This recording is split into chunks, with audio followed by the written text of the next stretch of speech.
for the simplicity that lies on the other side of complexity. So today we will risk thinking with complexity about the virtue of compassion in the hope that maybe we can come out on the other side with a more nuanced, elegant simplicity for our congregations.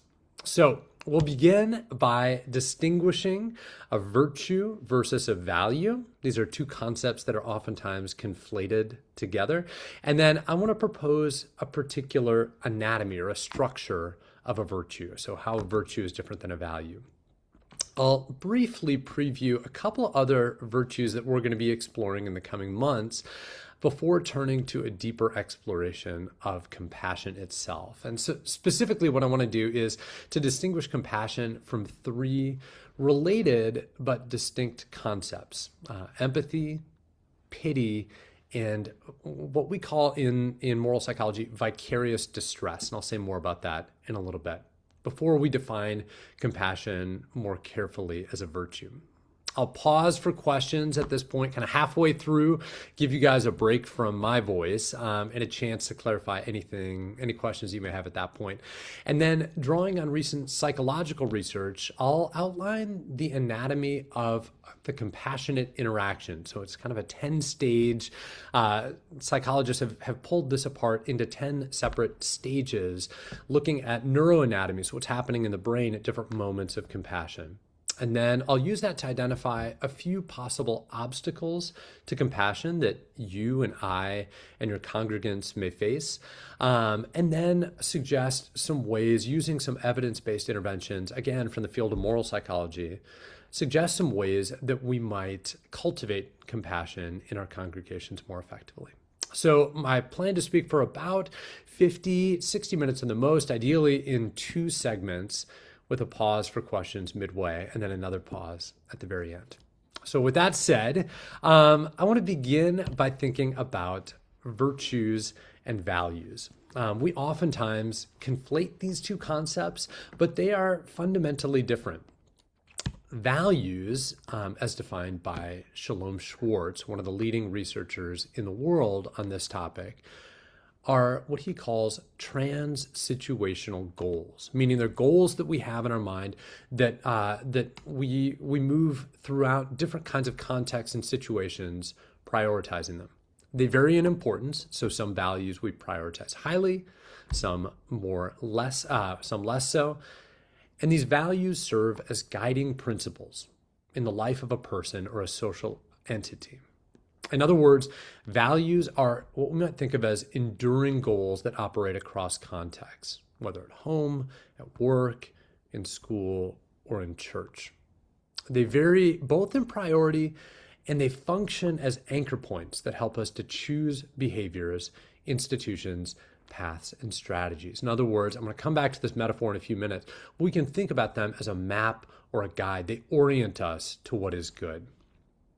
By contrast, a virtue can be thought of as a habit. And I'm going to suggest a habit of attention, desire, emotion, and behavior. But it's a habit that's acquired across time, oftentimes, usually through intentional practices that enable us to enact what is morally good within the context in which we live.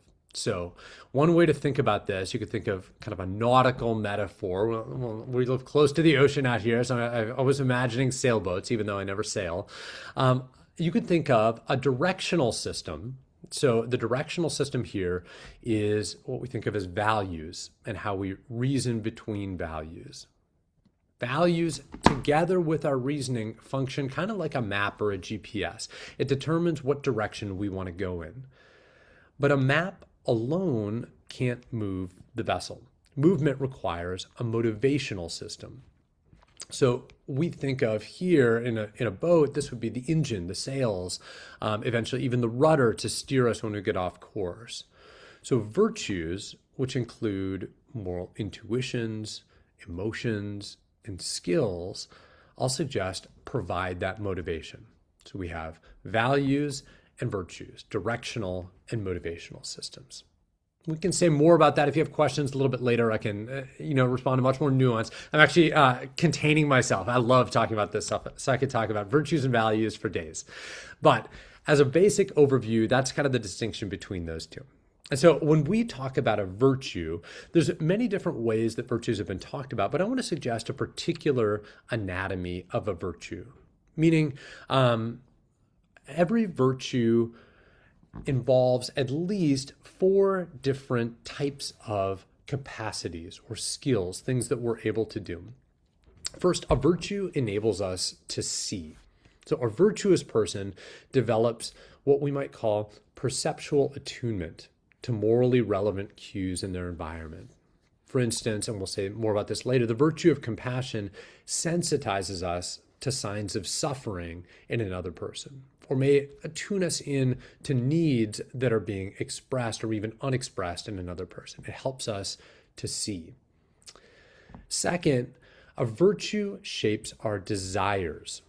So a virtuous person experiences what I would call an intuitive impulse, that gut feeling. It's usually emotionally charged, but it's a gut intuition to respond appropriately, whether by approaching or addressing the situation. So for instance, with compassion, you could think of the impulse to relieve suffering, to help when something is going wrong or there's a need that's out there. Third, a virtue informs and forms our emotional responses. It creates certain kinds of feeling states. So a virtue cultivates what we might call a habitual feeling that provide for us that motivational intensity. This is like the fuel or the wind in our sails. So for instance, in compassion, we experience actually a pretty unique blend of two emotions. A negative emotion of sorrow for the other person's suffering, but also a positive feeling of connection with the person who's suffering. And it's that blend of positive and negative that, at least studies would suggest, moves us toward the suffering person. And finally, a virtue equips us to act. A virtuous person possesses certain kinds of what we call procedural skills. It's the stuff we do when we're trying to care. These are, I don't want to get too jargony, but what cognitive psychologists would call habituated behavioral scripts. You can think of it like this.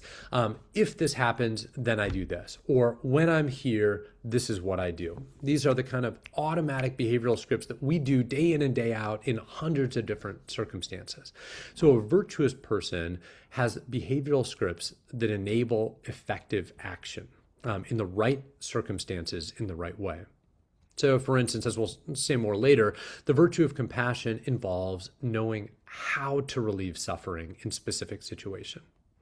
So in short, a virtue helps us to see, to desire, to feel, and to do.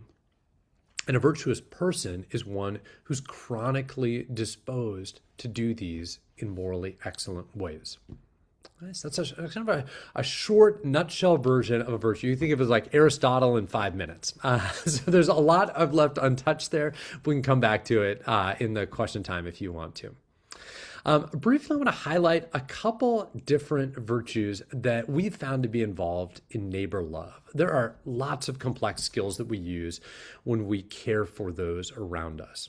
But the research has suggested, and again, this is from my field of study, that there are a few key relational virtues that tend to predict effective caring for others.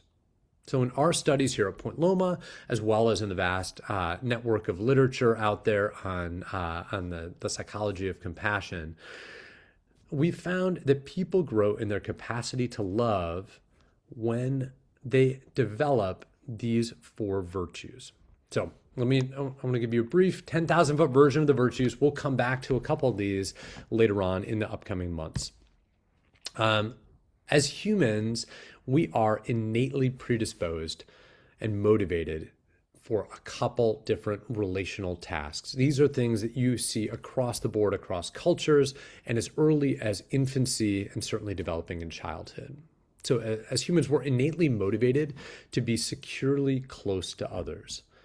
And from this motive, we attach securely, we develop, if it's cultivated well, the virtue of trust.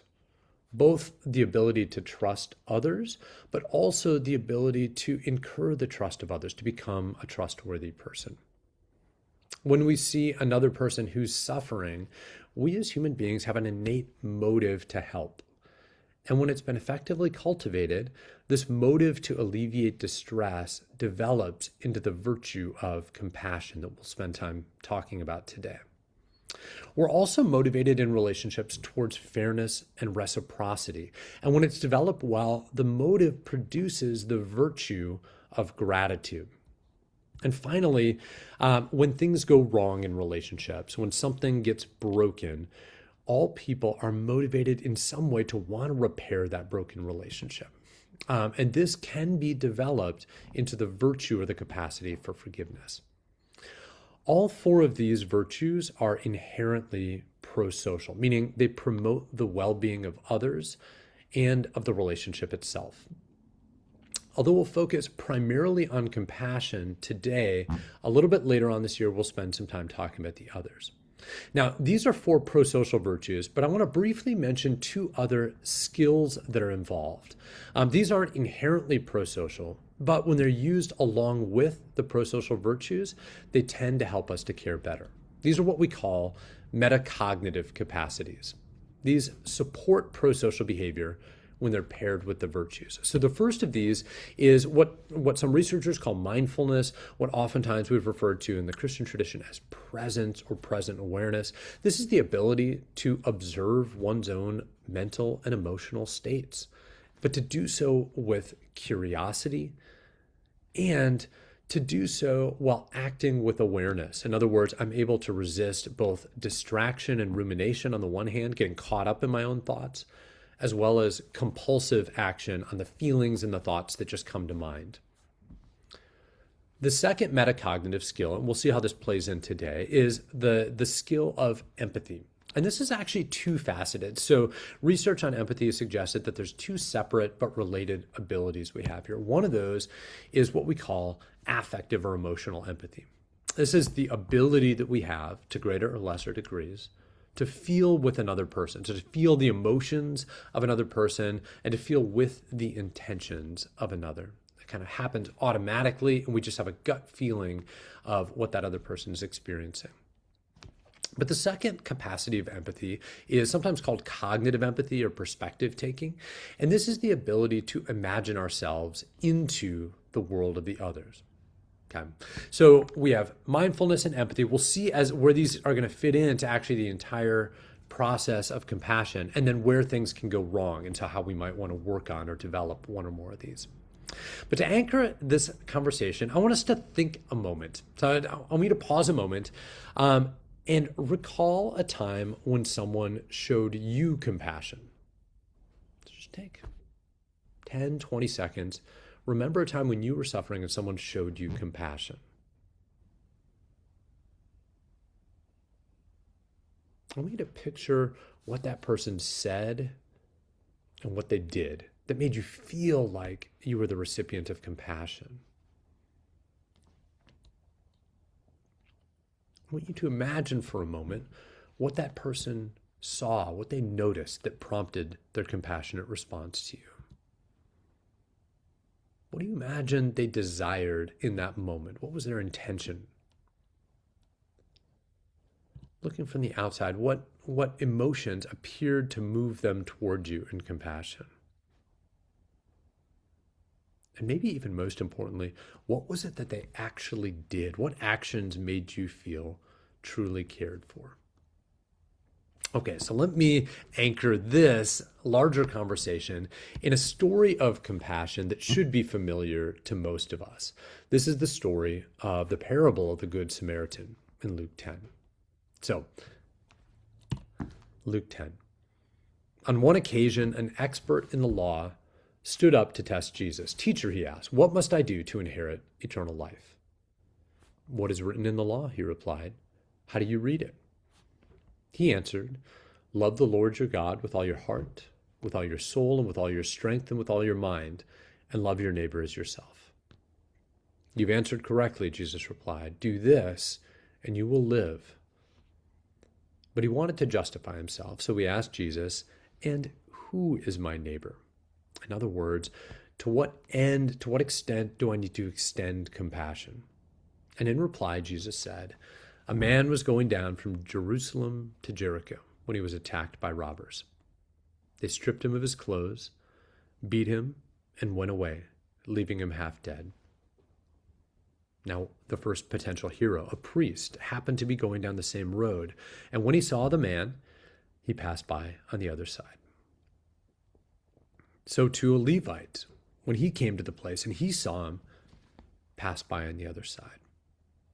But a Samaritan, as he traveled, came to where the man was, and when he saw him, he took pity on him. He went to him, and he bandaged his wounds, pouring on oil and wine. And he put the man on his own donkey, brought him to an inn, and he took care of him. The next day he took out 2 denarii and gave them to the innkeeper. Look after him, he said, and when I return, I will reimburse you for any extra expenses you may have. Which of these 3 do you think was a neighbor to the man who fell into the hands of the robbers? And the expert in the law replied, the one who had mercy on him. Jesus told him, go and do likewise. I think it's a wonderful story of compassion. And it's, fascinating to actually see in the scripture itself each one of these elements of the Samaritan's virtue of compassion. His compassion involved seeing the suffering, desiring to help, feeling moved, and acting skillfully and generously. The Good Samaritan saw the man in need. He was perceptually attuned. The Good Samaritan felt the urge to approach the man to help. He had an intuition that was activated. The Good Samaritan was moved by compassion. There was a feeling state that generated then his subsequent behavior, which is he actually took care of the man. He had particular procedural skills. So, easy. Go and do likewise.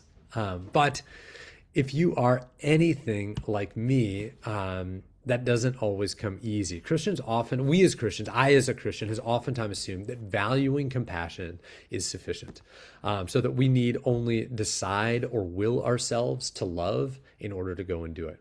But I think both experience and Scripture teach otherwise. As Paul confesses in Romans, I don't understand what I do. For what I want to do, I do not do, but what I hate, I do. In other words, he wants to do good, but cannot carry it out. In similar ways, we can assume that the priest and the Levite in this story valued neighbor love to some extent, but failed to enact it. Moral psychologists have a term for this. They call it the value-action gap. So next, I want you to think about something in your own life as well. Think about a time in which you, or if it's easier to call to mind, one of your congregants maybe, wanted to show compassion but failed to do so. I'm going to give you 10, 20 seconds to call to mind a moment like that. I wanted to do it. I wanted to be compassionate, but then I didn't do it.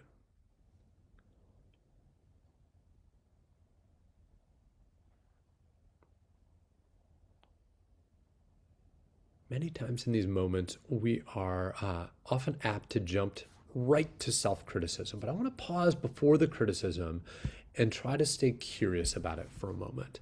What might have happened here? You had the value and the behavior didn't come. What might have gotten in the way? I want to suggest that sometimes we end up failing when we've developed our directional systems really well. We know all the right verses. We know the values. But we haven't yet cultivated the motivational system, or we haven't had the opportunity to do that in relationships or in habits or practices. In other words, we haven't cultivated virtues. Contemporary research has returned to some of the ancient virtue traditions, which is actually woven through millennia of Christian tradition, to try to explain how moral motivation actually works. So I'd like to take the next few minutes to try to describe compassion, first as an emotion and then as a virtue. And then we'll pause for questions in just a little bit. Before we unpack the virtue of compassion, I want to briefly differentiate it from a few other concepts that are similar to it. So compassion can sometimes get mistaken for distress and sometimes can get mistaken for pity. In fact, sometimes the word compassion and pity even get interchanged with one another. I want to differentiate those two just a little bit. Compassion is not personal distress at another's distress, what we sometimes call vicarious distress or vicarious suffering. When we become overwhelmed at another person's suffering, we oftentimes experience our own feelings of distress. However, this emotion, this distress at another's distress, tends to create what we might call an egoistic motivation. In other words, when I feel distress, I want to reduce my own discomfort.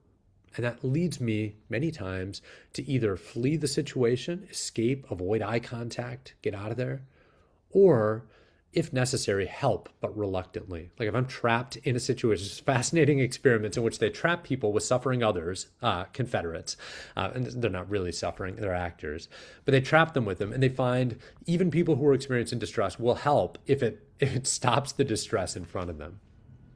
Compassion is also distinct from pity, I would suggest.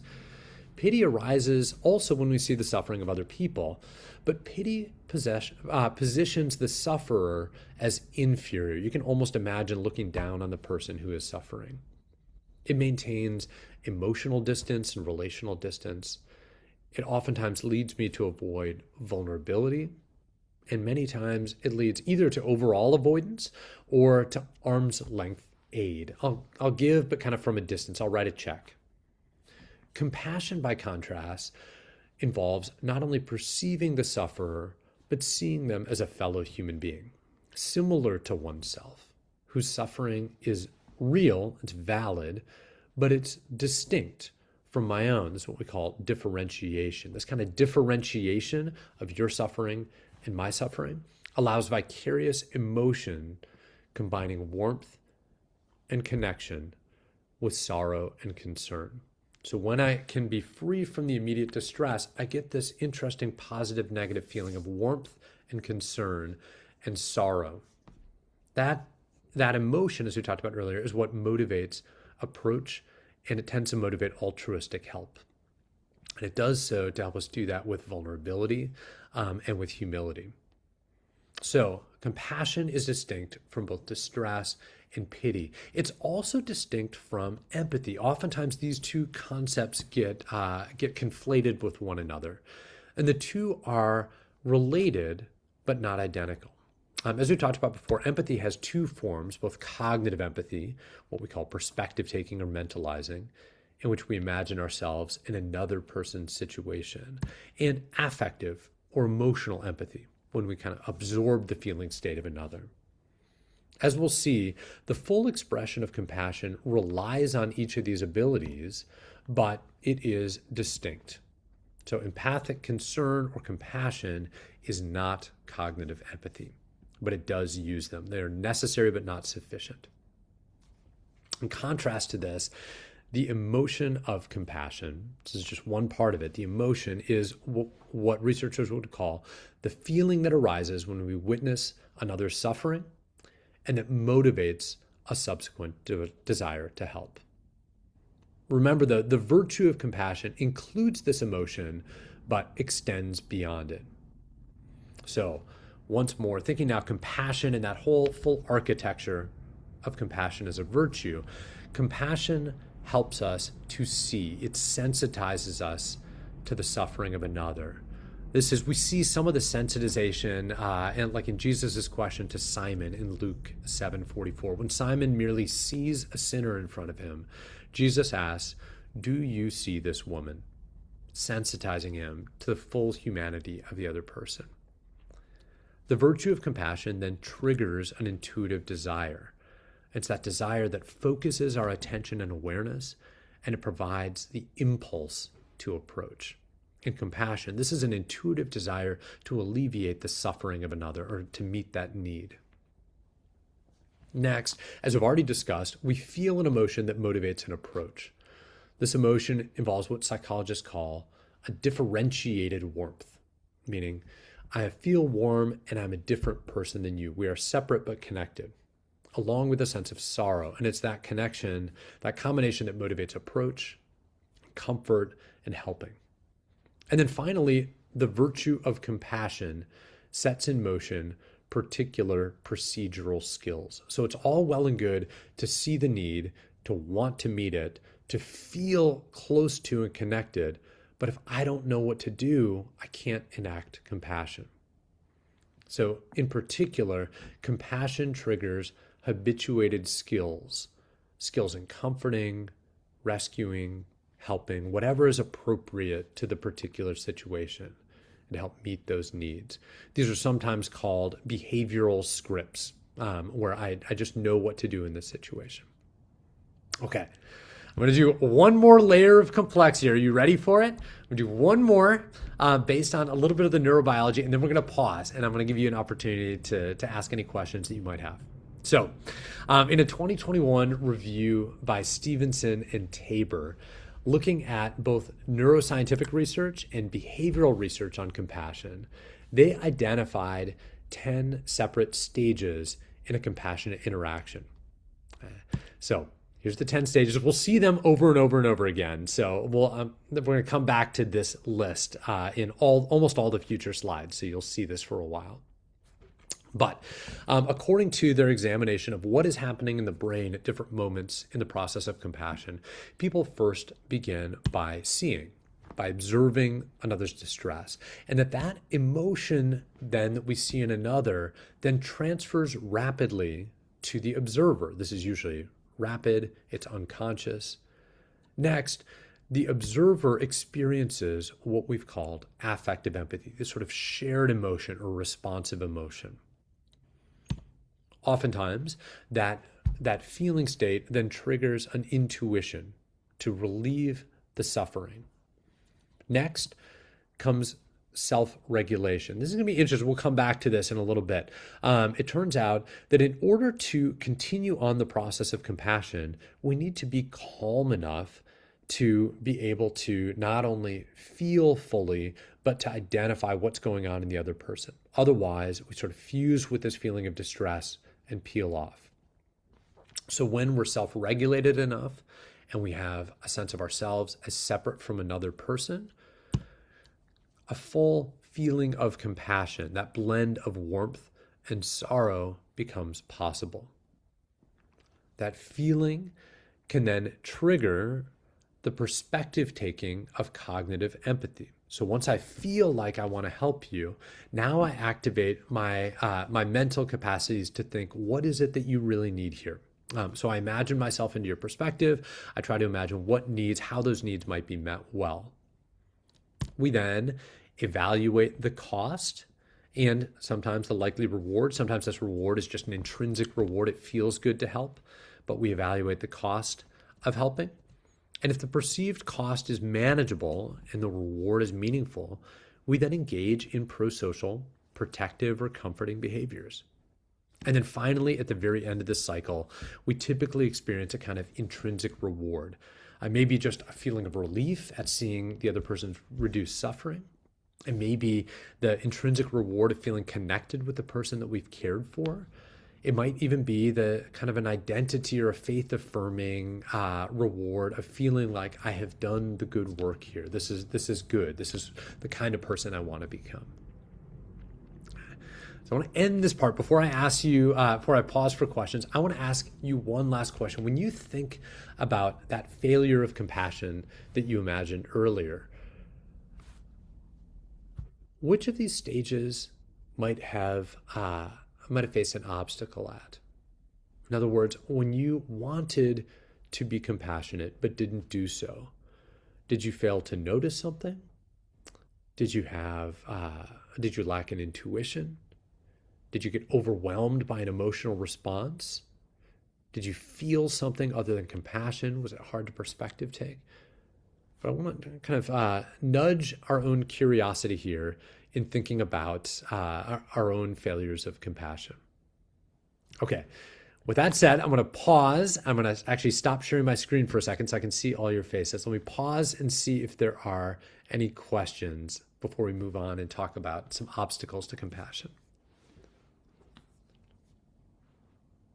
Thanks, Ross. One question I'll post here in the chat that we have here is, Let's say a congregational leader came to you saying, my congregation cares about compassion, but we're not seeing it translated into consistent action. What would be your first maybe diagnostic question for them or practical intervention you might recommend? Wonderful. This is such a good question, and in fact, it's everything we're going to talk about in just a minute onward. So I will say what I would start to wonder about is both individually, if there's like individual experiences of congregants or systemic experiences that many of your congregants have experienced, to try to get curious about what is it in the kind of cultural water or in our common backgrounds that may be preventing it. And two, I'll also think on the end of what are we doing together in the church, in the life of the church, that may either be sometimes even inhibiting compassion, but more often than not, that just may be failing to nurture or to help along people in particular dimensions. So one of the sets of questions I would have is, and we're actually going to do this, is to think about each one of those moments in the cycle of compassion. There are very particular obstacles that can come up. I'm going to identify just a couple at each one that we can think of as diagnostic questions, and then I'll suggest a couple of possible responses. So I'll say that. Let me come back to that question if you feel like I haven't answered it well after this next section. But it's a great question. I'd like to give a moment for people to unmute and ask their own question if they'd like. And if not, I have a few others that have been sent in to me that I will then offer. But want to give space for that since uh, we have the right setting for that. So anybody have a question they'd like to ask directly to Dr. Ross Oaksmith?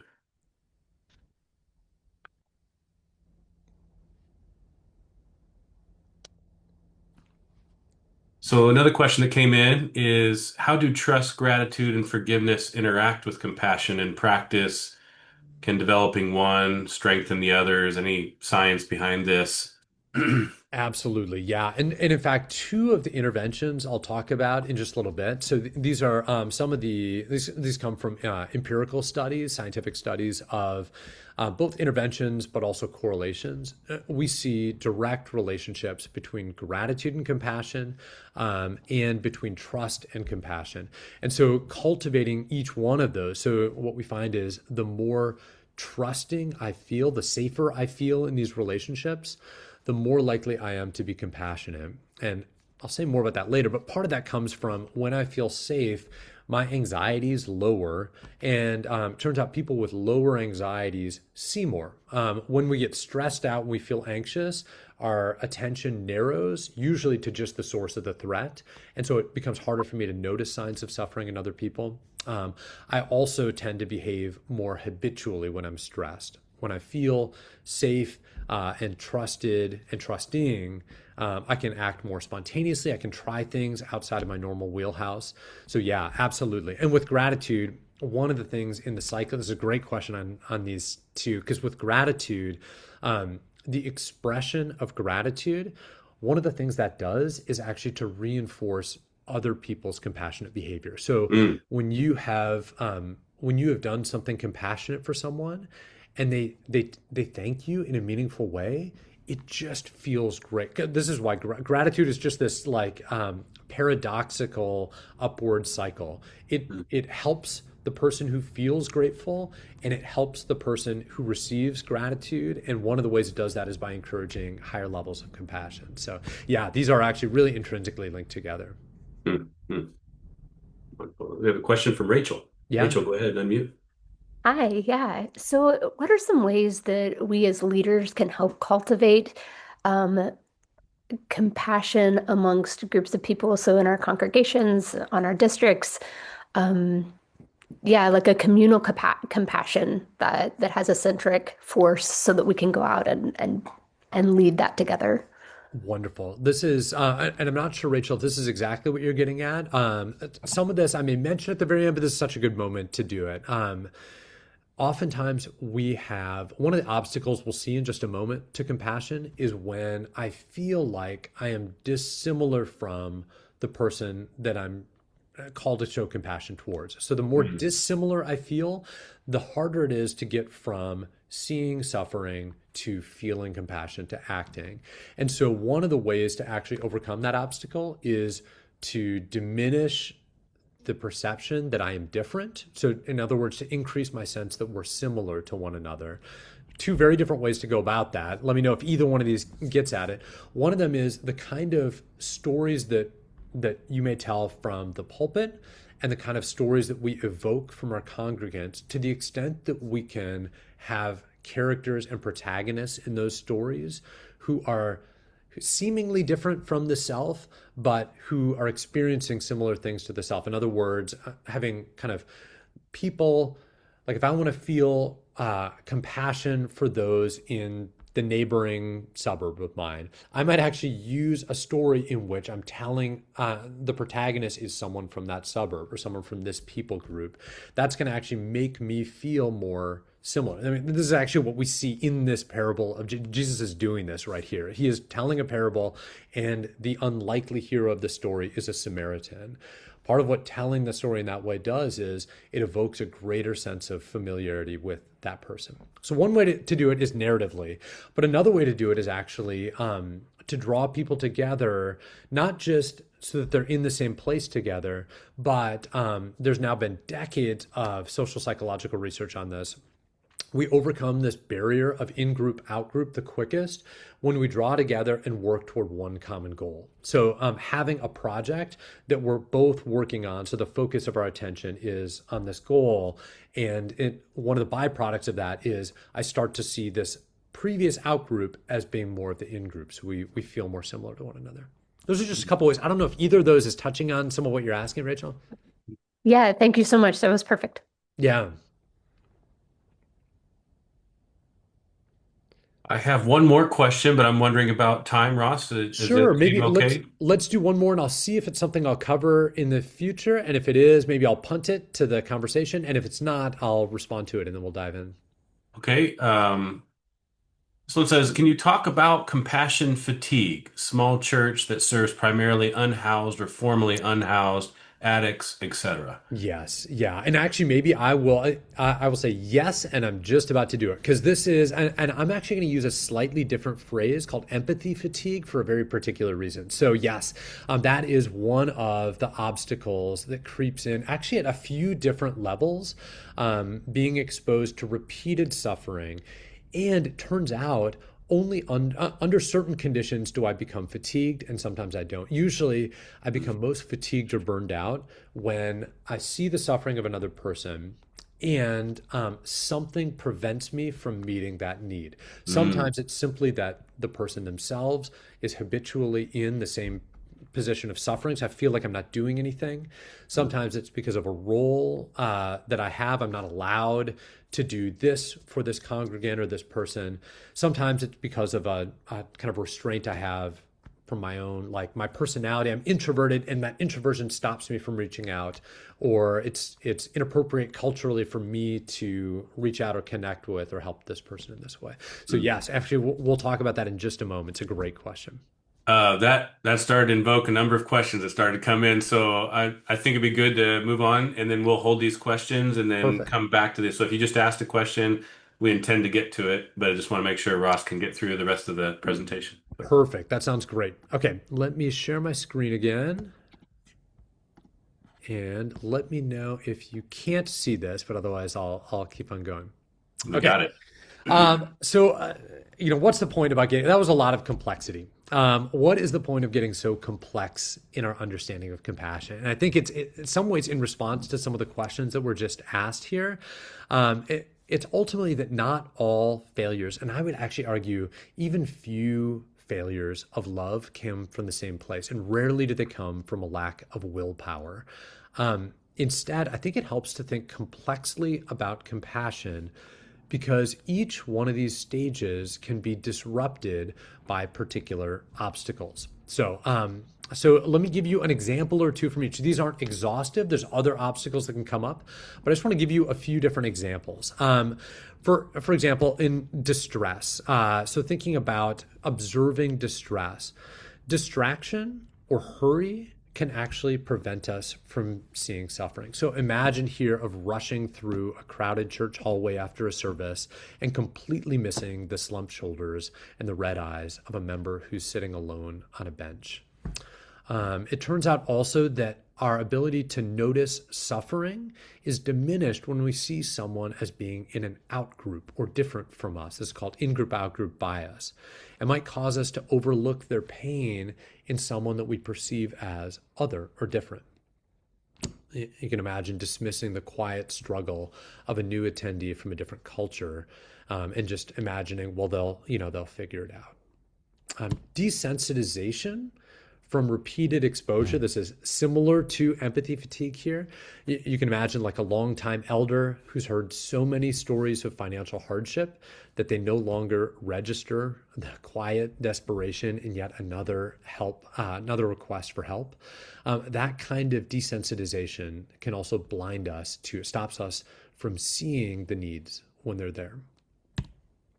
At the level of emotion transfer, emotion suppression, so this tendency to not want to feel emotion, or emotional avoidance, or even chronic stress in a person's life can block that initial transfer of emotion. I don't absorb your feelings in the same way when I'm either overloaded with my own stress or when I tend to suppress my emotion. You can imagine this even in really well-meaning people. Like picture a pastor who's learned to keep it together during hospital visits and never allows themselves to feel the raw grief of a family losing a loved one. It's kind of a coping strategy, but the coping strategy gets in the way of that emotion transfer. Affective or emotional numbing may be from a past trauma, sometimes from the symptoms of depression, might leave someone unable to register another person's pain emotionally at all. You can imagine the case of a congregant who maybe survived abuse, and now instinctively shuts down when other people share similar stories. So all of these can get in the way of that initial emotion transfer. We talked about this earlier, when we experience personal distress, that can overwhelm affective empathy. So you can imagine like when a small group leader hears another member's heartbreak over a wayward child who's moved away and who doesn't seem to be kind of seeking the life that they wish they would. Maybe someone who's experienced that themselves become flooded with their own memories of family pain. They might shut down instead of stay emotionally present and be able to experience that kind of affective empathy. Empathy fatigue, and this is one of the reasons why I distinguish these two terms, we rarely see the same level of fatigue with differentiated compassion. So there's been a number of interesting longitudinal long-term studies on hospital doctors and ER nurses. And what they find is when they feel affective and emotional empathy, they can oftentimes get worn down. They're just absorbing the feelings of another person all day. But when they experience differentiated compassion, those same individuals tend to be resistant to empathy fatigue. Also, cognitive load. So you can imagine you can just picture someone who's trying to juggle preparing a sermon, administrative duties, family responsibilities, caring about the finances of a church. You can imagine someone with all of these needs and thoughts in their mind, and those needs tend to diminish our ability to share emotion. So the more cognitive load, the more things I'm thinking about, the less I tend to experience affective empathy. There are a few things that tend to prevent that intuition to want to relieve another person's suffering. One of them is what psychologists call an egoistic drive, but really here, this is sometimes people fail to attend to another when they're so overwhelmed with their own suffering that they prioritize the self. So we can imagine this on the extreme level or on lower levels where we might prioritize our own comfort, like ending a counseling session early because we're just tired and it feels easier to disengage. One of the other barriers, though, here is moral judgment. And we actually see a lot of prohibitions against this in the Gospels, to don't judge. One of the reasons why is when we judge another person as being morally wrong or morally bad, we tend to see the sufferer as bad and their suffering as good or as deserved.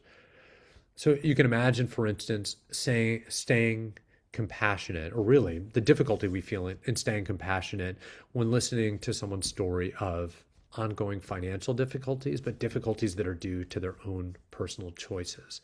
When we feel a judgment, it's difficult to feel compassion and that desire to relieve the suffering. At the level of self-regulation, one of the reasons we think about self-regulation, this is that ability to regulate my own emotions.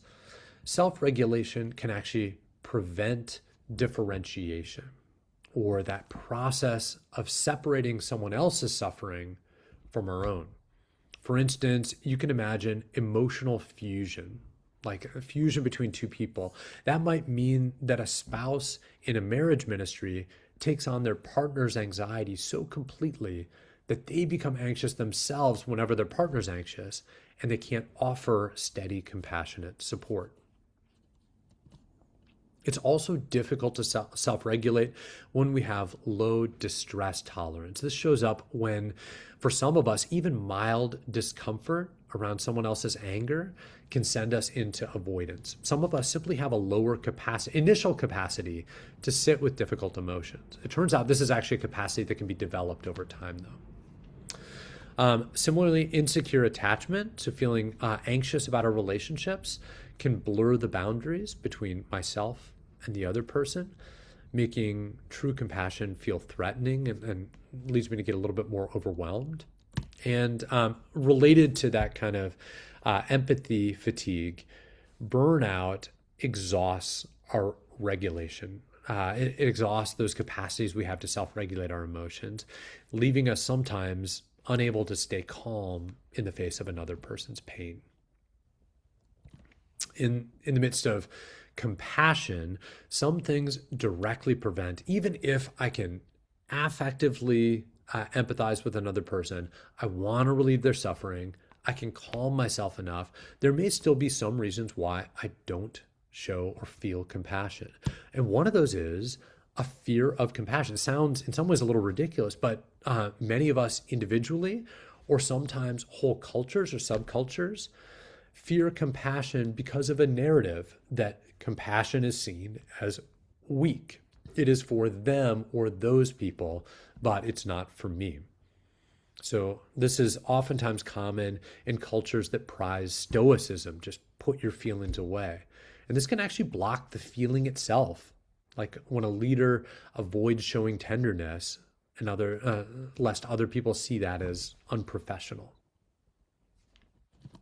Similarly, simple emotional exhaustion after a long week of ministry can close us off and make it difficult to experience the emotion state, the feeling of empathy or of compassion.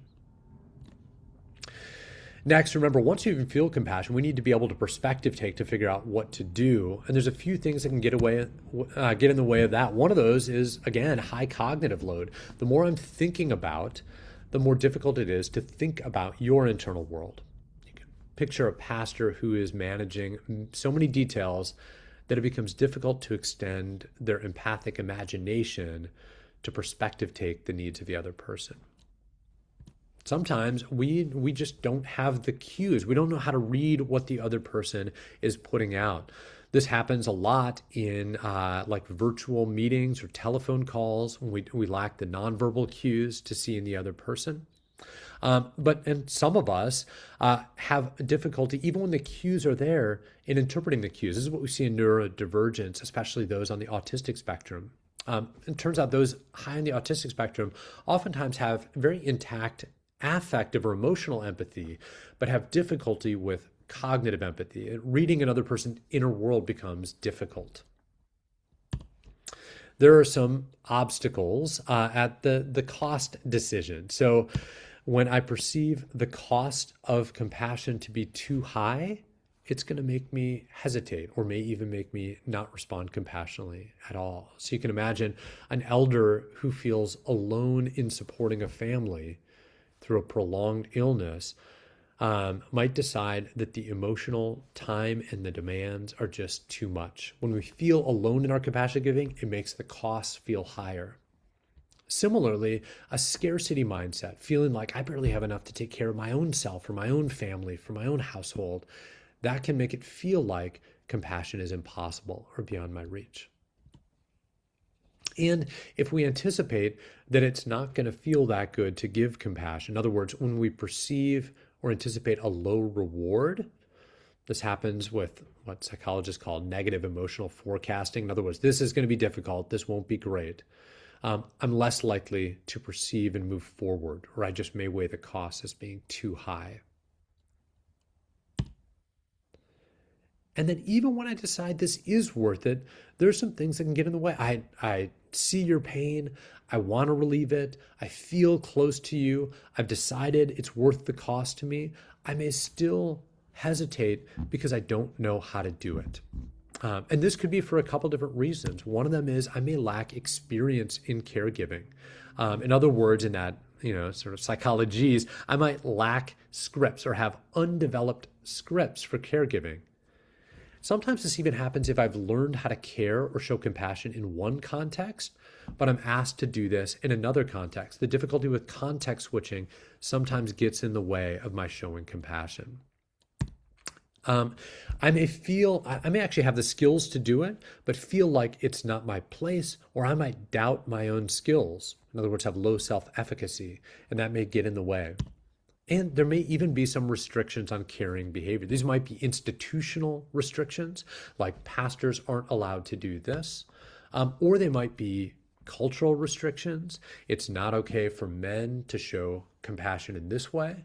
Or there might be personal restrictions. I feel uncomfortable doing this. And finally, there's a few barriers that can get in the way of the intrinsic reward. We might miss the intrinsic reward if we never hear how our care helped other people. So if we can't see the impact of our care, maybe we've sent an anonymous gift, but there's no follow-up. Or if burnout or withdrawal leaves us unable to feel that sense of satisfaction we get at the end. That same lack of reward can happen if the person who received our compassion, maybe because they felt entitled or ashamed of receiving that care from us, never expresses gratitude. This is one of those places where gratitude can be linked back in with compassion.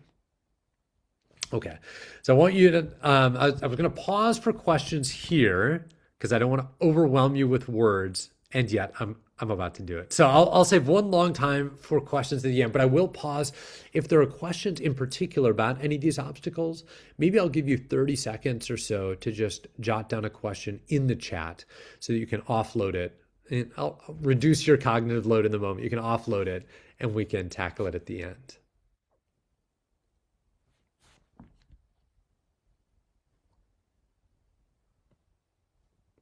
I'll give you a few more seconds to jot anything down you may have and post it in the chat.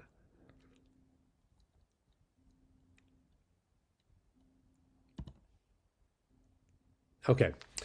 In the last few minutes, I want to talk some about ways that we might actually go about cultivating compassion. My hope is to whittle this down to some simplicity and then a greater level of simplicity at the very end. I want to come to a simplicity on the other side of complexity, lest I risk overwhelming you and kind of leaving you without questions answered. So fortunately, there are some evidence-based interventions that exist for each one of these stages. And many of these, I think, are readily adaptable to congregational life.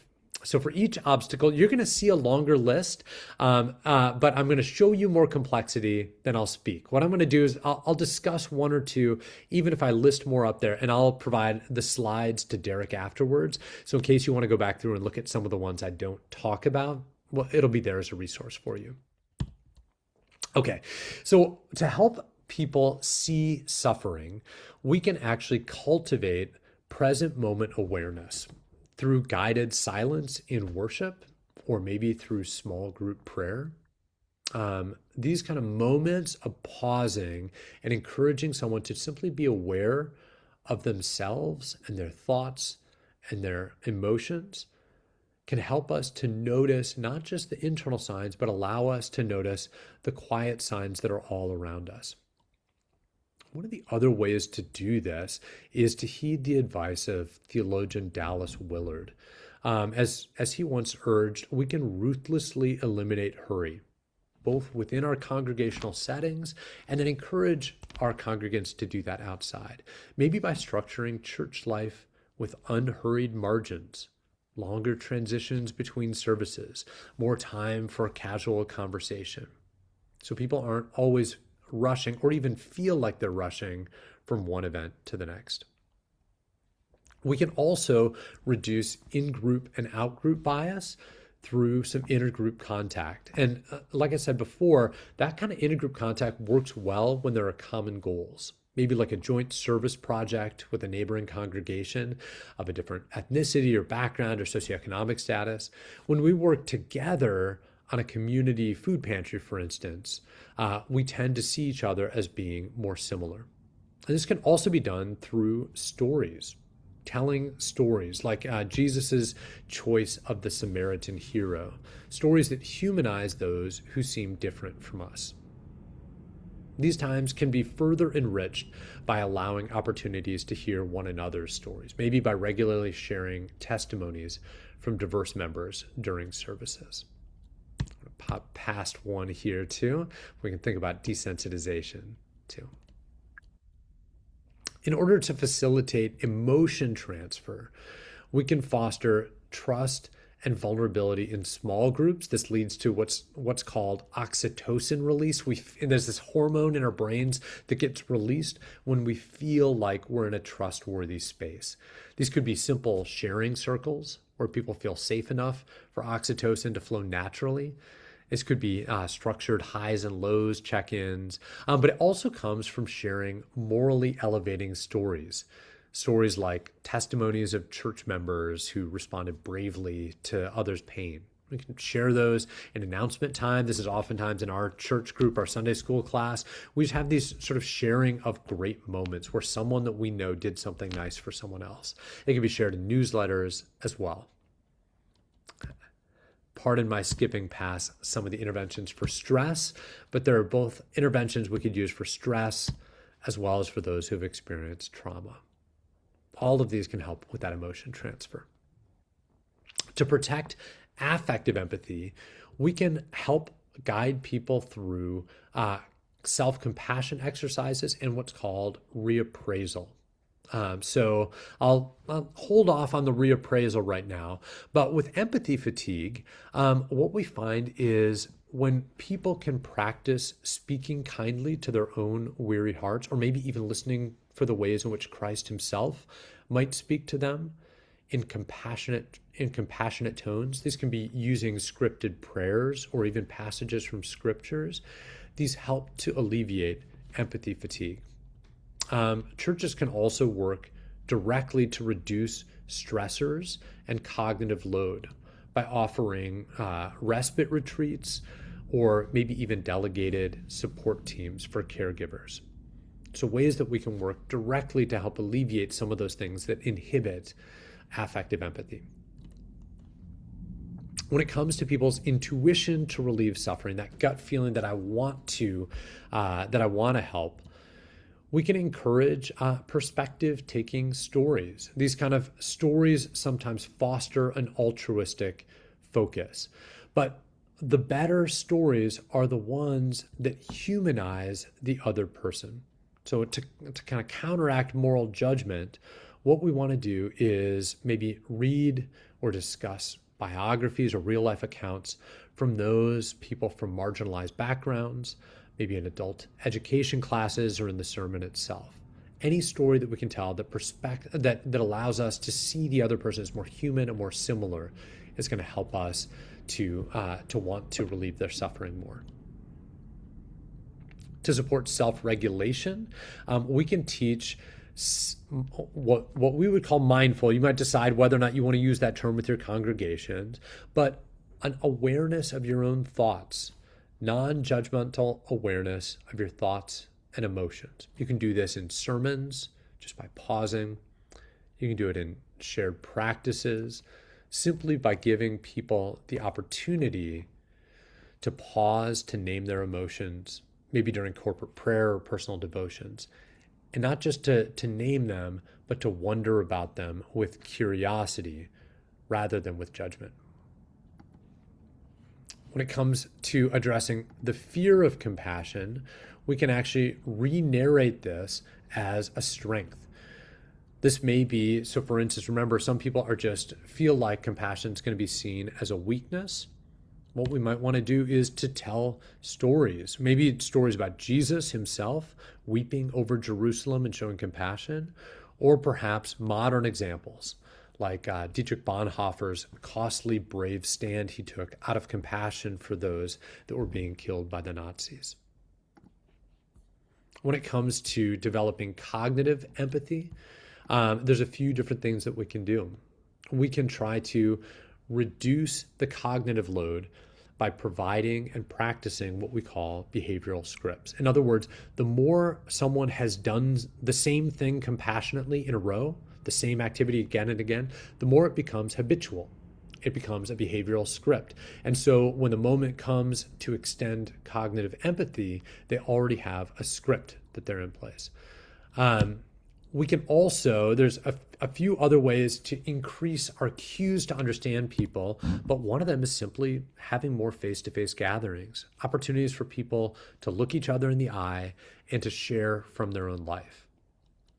One of the things we're doing here is learning how to recognize the emotions in others. So the more people can actually disclose, this is one of the unique elements I have in the Sunday school class that I attend, is people will share about what they're going through in ways that other people can look directly into their eyes, understand them, and then help to figure out how can we respond compassionately.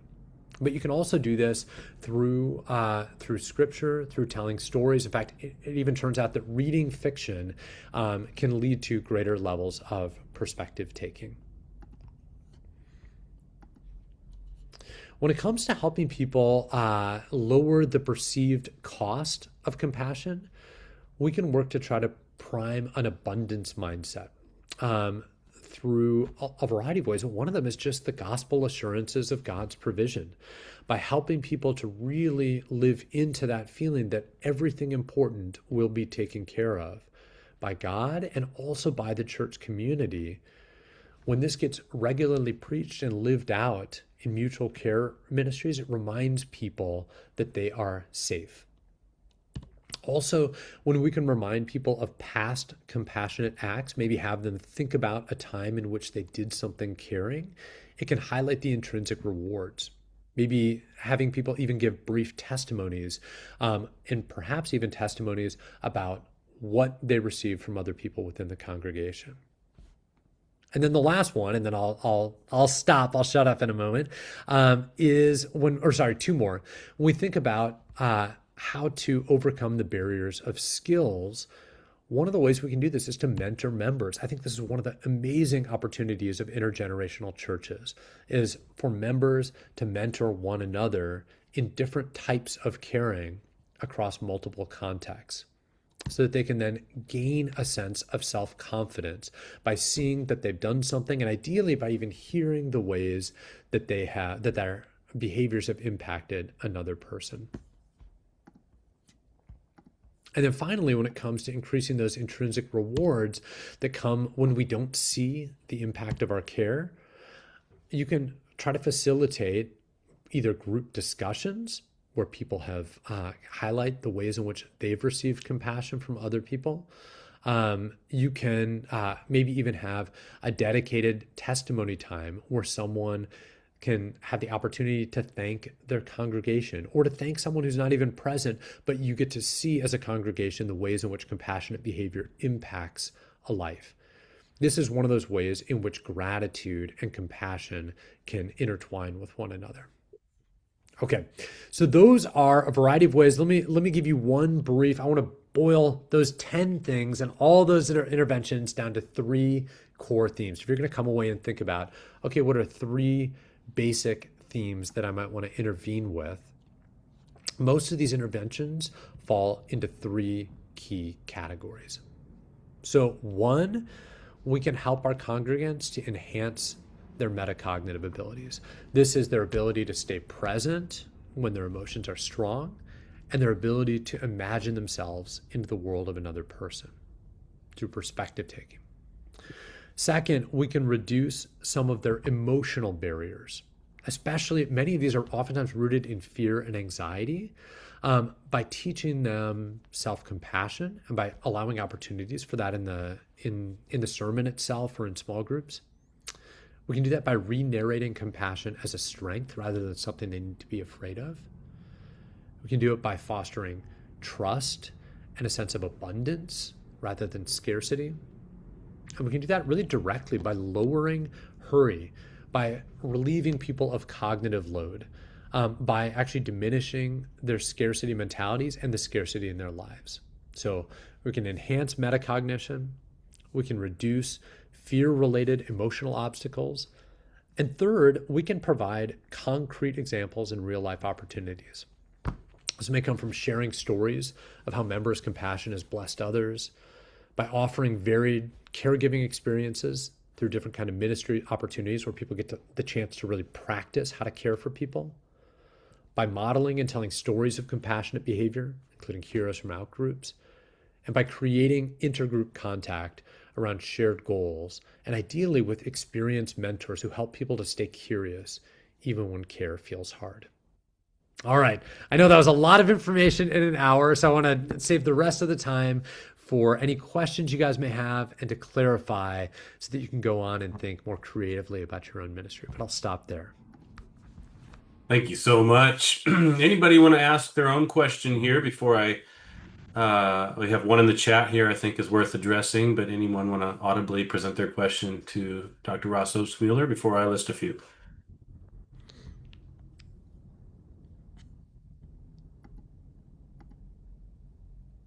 So one in the chat from Rachel, which you kind of touched on, but how do we differentiate between people who are honestly suffering and in need of compassionate caring behavior, or someone who is attention seeking, or unwell in a way that makes it feel like we're being gaslit, or dealing with someone who is histrionic? Gosh, that's such a great question.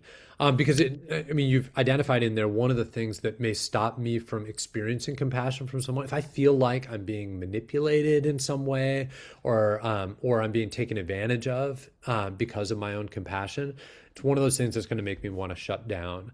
I think this is one of the really helpful. So I have a short answer, and then we could certainly talk more about a nuanced answer. But the short answer is having very particular boundaries around what it is that I will provide that person with, whether that's time boundaries, like I have 10, 15 minutes right now. I'd love to just sit with you and hear where you're at, but I do need to leave at the end of that. That stops from feeling like I get sort of pulled, or kind of a clear boundary for yourself where you know I've provided this in the past and it seems like it just makes things worse. That's one of those things that allows the perceived costs of compassion to go down, because I know myself, I'm not going to do this. Instead, I can sit and be present. A second thing is just to try to imagine, and this may be more or less possible for different of us, the suffering that actually is taking place. I mean, you think no one wants to be someone who gaslights people. No one wants to be someone who is seen as kind of manipulative in that way. So what must be going on inside of this person in order to pull out this kind of behavior or that kind of pull? And so that may help to conjure up a little bit more of the compassion or tenderness piece. Those are two brief, totally insufficient answers, but those might be some initial responses. Thank you. Other questions?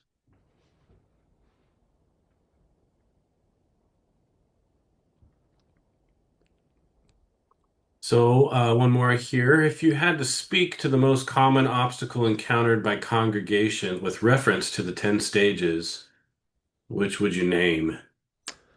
This is going to be, any response to this would be biased. So I don't have the data on that. So I will say, now I'm going to separate and just sort of say, here Sure. is, as someone who has sat in congregations many times, in different contexts, in different places, I think oftentimes one of the biggest obstacles that in some ways has a very easy fix to it. This is like a low cost, but high consequence when we don't meet it, is one person sitting there not knowing how the skills they have can translate into the needs of another person, and either feeling like I'm not the right person for this or it's presumptuous of me to do that. And so I think just lacking that connection between me and then that chance to care, to move right from feeling to action. And there's a wonderful book called it's called I think it's called Who. It's either Who Cares or Some Do Care. There's two wonderful books. One's called Who Cares, one's Some Do Care. It's by a guy named a different Schwartz, by a sociologist named Schwartz. And if I could boil the entire book down to one word, it is ask. Have people in your congregation, or as a pastor, be someone who asks one congregant to meet the need of another congregant. So you see a need, you see a skill, and you ask. It turns out when people are asked to do something, most people are more than willing to do it. And it actually feels really good for them to be asked, but we oftentimes hesitate because we don't want to impose on someone else. Yeah, it's a great question. That would just be my own gut first response. So that was a good segue into, I think, might be our last question. Looking at the timing here, and then I'll hit on a few announcements. Any other materials you would suggest as we prepare ourselves to grow in this area or ability to lead in this area, much like you just referenced, stuff that we can be reading?